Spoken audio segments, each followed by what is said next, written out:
Hello and welcome back to my channel. It's Tina, and these are the 12 books that I finished in July. Can't believe July is over, but here we are.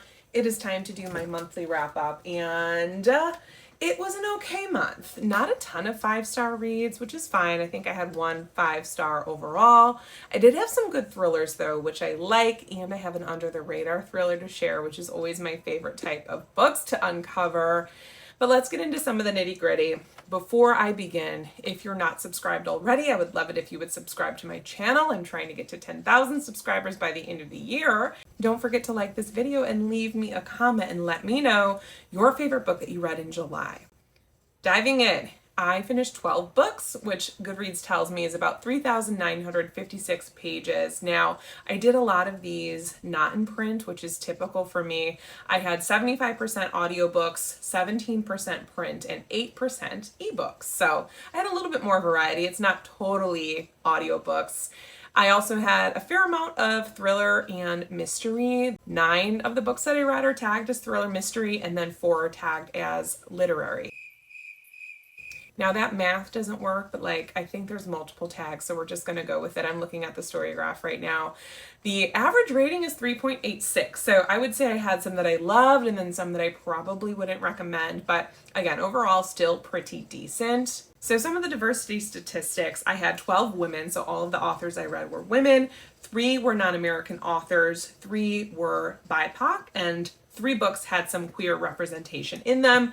Definitely want to continue to monitor that so I can make sure that I'm reading as diversely as possible. I'm going to share, as I mostly do, I'm going to go least favorite to most favorite.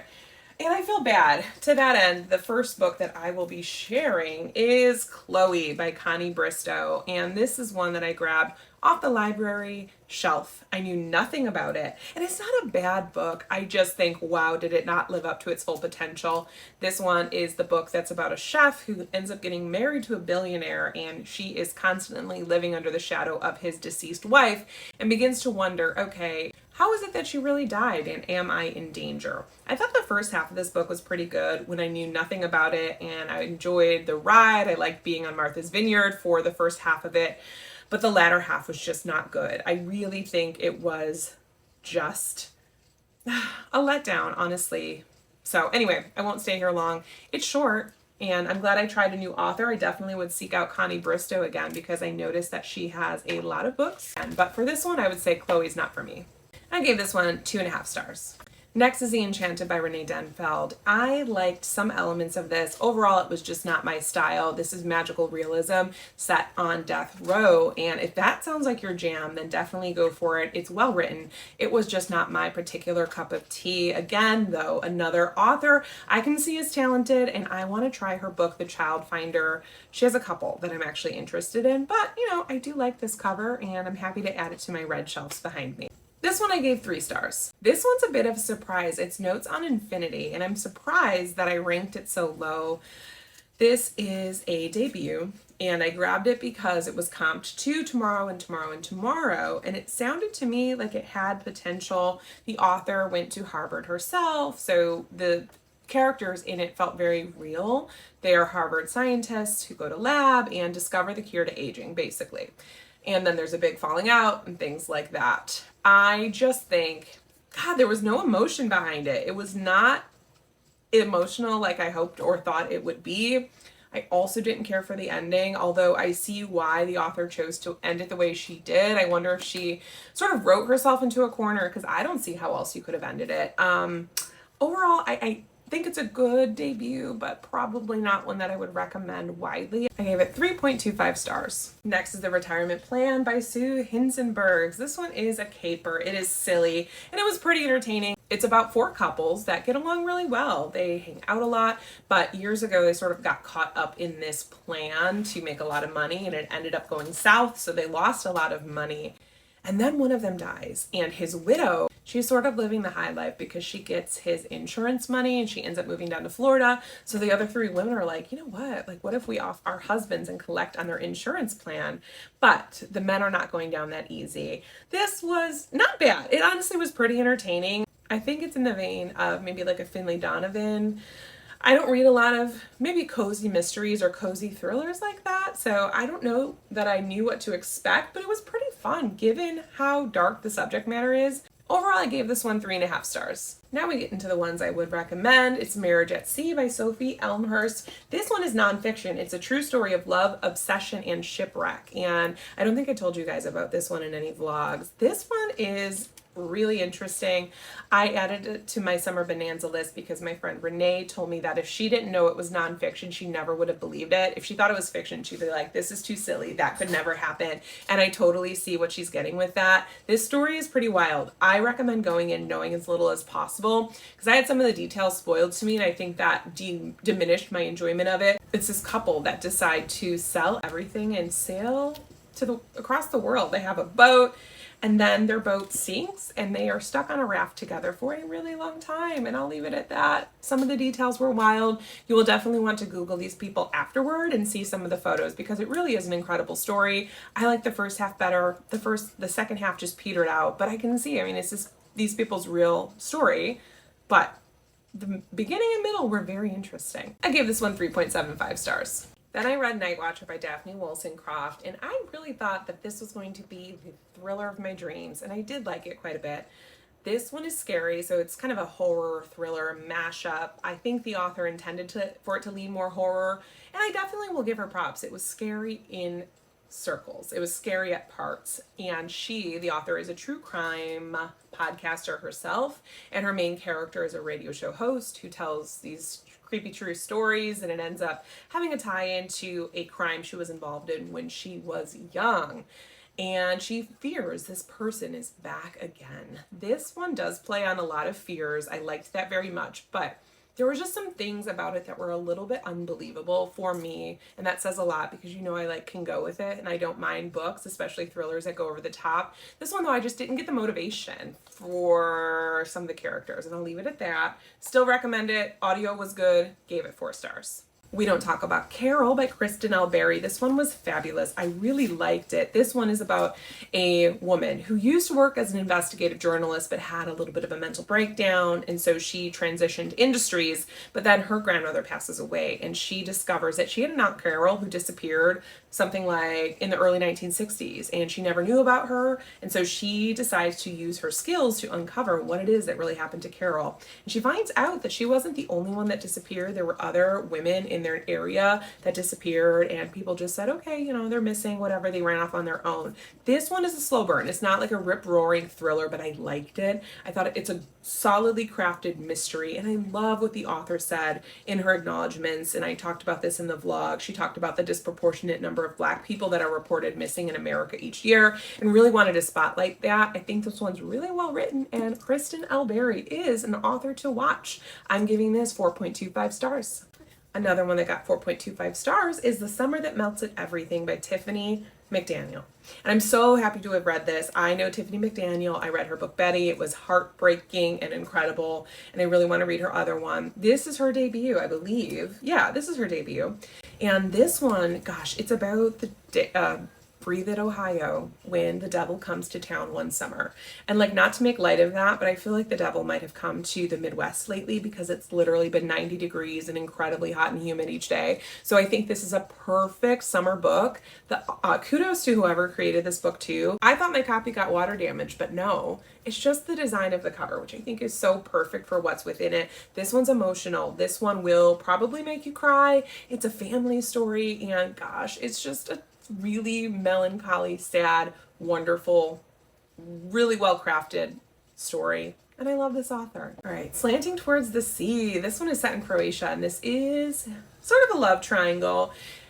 It's about this couple that used to be married, but for very specific reasons get a divorce, and now it's many years later, and the woman is just finding that she could not let her ex-husband go. Despite being very close to him and his new wife and their children, she starts dating this guy, and then the couple, her ex-husband namely, sort of is not cool with her new boyfriend, and things come to a head. This one is so emotional. I said in my review on the podcast, there's no way that this wasn't personal because it felt so personal, but the author said many times in interviews that it's not personal for her, and she just crafted this really incredible, gorgeous, freaking complicated story. I loved reading it. I mean, it felt like you were in Croatia. Another excellent book for summer. I highly recommend it, especially if you like your books emotional and complicated and gritty. Do check trigger warnings for this one. There's something very specific that it deals with. Look in Storygraph and it'll tell you there. But I loved this book. I think it was really, really well done. I gave it 4.5 stars.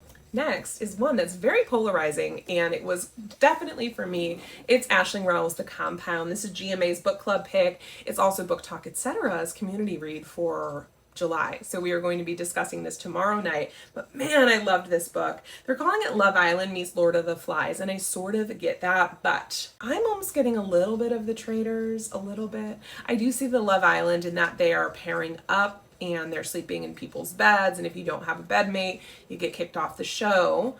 It gets dark toward the end, but what I love about this is it sounds like it's going to be this frothy, really sort of effervescent popcorn thriller, and it has that element, but no, it has so much more to it, because what I love is that you get dropped into the action from the very beginning. Lily is the main character, and she's waking up and she immediately meets somebody and they start the show together. And you come to find out that they got dropped off there with no preamble and don't really know what to expect and what's going on. My goodness, this one I think is just really, really smart. And I love that it has this plot forward story, because this one reads really fast with a lot of social commentary backing it, sort of more so in the distance. I think this author really understands reality television super well, and this one has a lot more heft to it than I think I was expecting.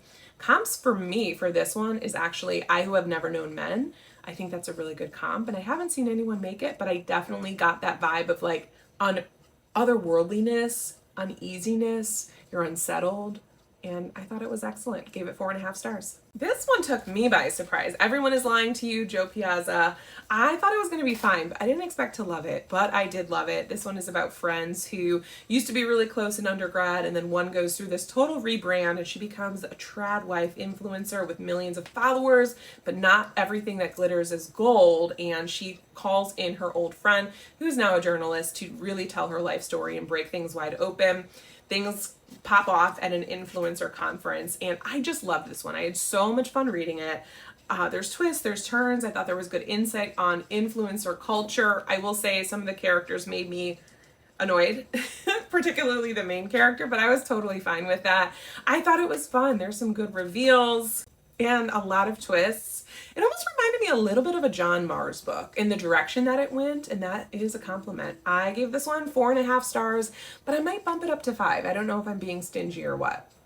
My only 5-star read for this month is Hush Little Baby by R.H. Herron. I have already told, 7 people in real life to put this one on hold because it is so good. First, talk about messy. This one is the one that's about an OBGYN who is pregnant with her ex's egg, right? They broke up and now her ex is with somebody else and she's still having the baby naturally. Even though I'm sure the legal aspects of that are going to be really, really complicated, but that's not necessarily what this story is about. It is about her trying to come to grips with the fact that she's going through this breakup, but also she feels like somebody is like terrorizing her a little bit in her home. And she begins to worry that she is having mental health issues. She's also an alcoholic. So she regularly attends AA and is just really going through it. And yet, you know how it goes when characters are questioning their memory. It could be hit or miss. This one is really well done. I thought it was so thoughtful. I loved the queer representation. I loved the ending. Yes, it's over the top, but I was just clapping as I was finishing it. I loved this book. I want a physical copy. I want to read more by this author. 5 stars. Hey, I'm back. And listen, I had an idea. I'm going to start to add a couple more things to my July or monthly reading wrap-ups because they could be short. You know what I mean? I don't want to be too long, especially if I've already vlogged about some of the books. But I have 2 things that I'm going to add. Hopefully you enjoy. I enjoy seeing these things on people's videos. And I'm going to show you some of the empties that I have for the month, as well as some of the screenshots that I have for the month, because I think that's really interesting. So you might notice I am freshly showered and I might be a little bit tanner than last time you saw me. That's because I used this. It is my favorite tanner. It's the only one I use. Now, I did okay. This is not my best work, but like I did pretty well. This is fresh. You know, I just showered it off. It's the Saint Tropez Self Tan Express Bronzing Mousse in the Advanced 1 Hour Tan. So allegedly you could keep this on for an hour. I just sleep in it, even though I hate it. It's a sensory nightmare, but I like the result. So wanted to recommend that. I will link everything down in the description. Now I'm excited because I can throw this away. Another thing I used up, oh, I'm so sad about, it is the Drunk Elephant Proteiny Polypeptide Cream. This is a moisturizer and it is absolutely fantastic. When I tell you, I love this thing so much. It's got such unique packaging. You literally just go like that and it comes up. The problem is this was sent to me by a publisher, which was so incredibly generous, and it is a $70 moisturizer. So I will not be repurchasing, but if you have it like that and you want a good moisturizer, this one is pretty fantastic. I also sadly used up my Laneige. I think there's a little tiny bit left, and this is their sleeping mask. I use this every single day, and unfortunately my girls have discovered it as well and they also love it. But there's a few little swipes left in here, but I just think it makes your lips so nice. And I don't wear it just overnight. I wear it during the day over lip liner or what have you, but I highly recommend this. Also, this tube lasts forever, or jar. It's the 0.7 ounce, and I think I've had this well over a year. Maybe gross, but whatever. Another thing I literally ran out of all my favorite products, which is why I'm like, let me talk about it on my channel, is the Lumify drops. And I'm sure you've heard about these before, but these are eye drops that make your eyes super white. And that's really it. That's all they do. I don't think they moisturize. They just make them extremely white. I use them sparingly because I hear it's like not the best thing to use every day, but once in a while it's really, really good, especially if you're going somewhere. I also ran out of It's a 10 and I've already repurchased this. I have several bottles. They had a sale. It was like 50% off for the giant ones. These last well over a year. I use them for my hair, my girls' hair. It's a leave-in product. It nourishes, detangles, protects, does all the things. It says so on the back. So it must be true, but I really enjoy it and it makes my hair super easy to comb through, and my girl's hair, so love that. I'm really sad about that it's over. It is my Holy Hydration Coconut Mist Skin Spray. Oh, there's a few sprays left from e.l.f. This stuff is so good. It just brings me joy. It smells like the beach, but not overwhelming. It moisturizes and it's for dry, oily combination skin. It has coconut, vitamin E, and betaine, whatever that is. Love it. This one too, I am obsessed with. It is the Organic Drop of Luminosity Organic Rose Hip Oil. This is very inexpensive too. I think I got this off Amazon and you don't need very much, but I like to use this under my skincare. I did use it this morning, so I'm a little dewier than normal, but I just think this is really good, especially if you have dry skin. And the last piece that I have to show you is my Hot Toddy Hair Protectant Mist, and this is by Drybar. It smells so good. It's my favorite. And this is for your hair. You spray it on before you flat iron it, blow dry it, what have you. And no, that's not true. You only use this on dry hair. So I have an oil for wet hair, but this is only on dry hair. So if you're like using hot tools the next day when your hair is dry, this is what you're going to want to use. And I loved it. So those are my empties for July. Now let's get into my screenshots because I feel like I have some good things here. And these will be book related, non-book related, what have you, but I cannot be the only one that has a million screenshots in their phone. So I thought it would be a fun thing to add to do a review. First is this article from MIT News from the Massachusetts Institute of Technology, and it's explained generative AI's environmental impact. And it just basically talks about the environmental impact that comes from using generative AI. You know, this is one of my platforms and something I talk about often. And it's not really fun to talk about, but also it's very important to know that those fun ChatGPT prompts you're using really have a significant environmental impact and quite a bit more than just a simple Google search. Just know, use sparingly, right? But anyway, I was talking about this article because NPR came out with a question, their Book of the Day podcast. What's wrong with using AI for book recommendations? And they ended up using my photo in it from, if you remember, the Chicago Sun-Times, they had contracted out to use that generative AI summer book list. Anyway, so NPR used my photo, so I did a response, and that's why I showed why, in my opinion, it's bad to use generative AI for book recommendations. I also have screenshots from my kids' game that I like to play. It's called Kidopia, and it sometimes takes screenshots and then sends it to my phone. A lot of books that I see online, if I just don't have capacity to do something with it, I will just quickly screenshot it. And I found out that Crystal Zara-Apia's book, Half-Lives is coming out in 2026. It did not have any synopses, but when I talked to her maybe 2 years ago, she was telling us what it's about. And I'm so excited. Cannot wait for that to drop in 2026. I have a copy of this book here, Leverage by Amran Gowani, and apparently I requested a physical copy from the publisher. It didn't arrive, which is fine, but also I don't know why I was so excited and felt like I had to screenshot that book, so I'm gonna have to look and see what it's about. I really liked this outfit here, and what I liked about it is that I have some similar items and similar pieces. So instead of shopping, because you know I'm trying to be on a low buy and not buy anything, I will take screenshots of outfits that I like and then put it in my Google or my Apple Note so that I can get outfit ideas. So when I'm getting dressed, I can try and use pieces that I already own. I also really liked this one with the jean shirt, and unfortunately I do not have a jean shirt and I really want one next year.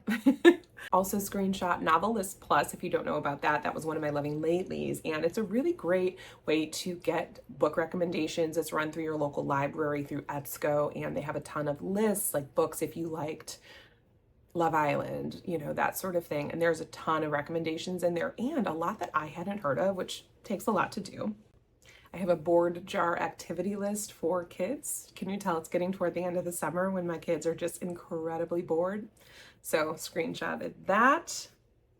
Marcus Kluwer has another book coming out called The Caretaker in 2026. He is the author of We Used to Live Here, a book that I still talk with people about almost weekly. I love that book and I can't wait to see his next one. Oh my gosh. And then this photo here, I can't explain why this meal is so satisfying. It's what I've been having for lunch. It's so good. It's a tortilla. You top it with pasta sauce and then mozzarella cheese and pepperoni if you want. So it's kind of like a pizza. You heat it up in a skillet and then you top it with a Caesar salad and you eat it like a taco. 10 out of 10. What is the nutritious value? Unclear. Not much, frankly, but it's damn good. And those are all my screenshots. Well, that's it. This is just a quick little video. I wanted to give you my stats for July. I'm pretty excited to, I don't know, transition into fall reading. As I'm recording this, the Booker long list just came out, and I'm like, what if I like switch to literary now and read more literary books? I'm sure my YouTube folks would want me to continue my thrillers, but we can do both. We contain multitudes, but thank you as always for being here. I had a really good time chatting with you about these books. Let me know if you have any thoughts about these, and I will see you in my next video. Bye.